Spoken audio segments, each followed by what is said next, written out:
Cabo Verde, l'histoire du Cap-Vert, de la découverte à la liberté. En 1456, au cœur de l'océan Atlantique, des navigateurs portugais aperçoivent pour la première fois un archipel mystérieux, verdoyant et volcanique. Alvise Cadamosto et Diogo Gomes viennent de révéler au monde les îles du Cap-Vert, un coin de terre isolé, baigné de lumière et de vent. Les explorateurs baptisent ces îles Ilha de Cabo Verde, en référence au Cap Vert du Sénégal, symbole d'une terre fertile à la frontière entre l'Afrique et l'océan infini. En 1462, les Portugais fondent Ribeira Grande, aujourd'hui appelée Cidade Vela, sur l'île de Santiago, la première ville européenne des tropiques, un port animé où se croisent marchands, marins et aventuriers venus d'horizons lointains. Du 15e au 19e siècle, le Cap Vert devient un point stratégique du commerce des esclaves. Des milliers d'hommes et de femmes y transitent vers les Amériques, marquant à jamais la mémoire de l'archipel. De cette rencontre forcée entre peuples africains et portugais naît une identité nouvelle, la culture créole capverdienne, mélange unique de langue, musique, cuisine et tradition, empreint de force, de douceur et de nostalgie. Au milieu du XXe siècle, les Capverdiens se lèvent pour réclamer leur indépendance. Sous la direction du charismatique Amilcar Cabral,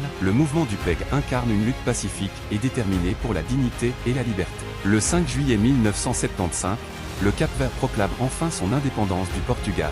Les rues s'emplissent de chants et de drapeaux, le peuple célèbre la naissance d'une nation fière, libre et pleine d'espoir. Aujourd'hui, la République du Cap-Vert, moderne, stable et ouverte, rayonne par sa musique la morna, rendue célèbre par Césaria Évora, par ses paysages volcaniques et par son esprit chaleureux. Entre océan et montagne, le Cap-Vert demeure un symbole de résilience, de beauté et d'harmonie culturelle.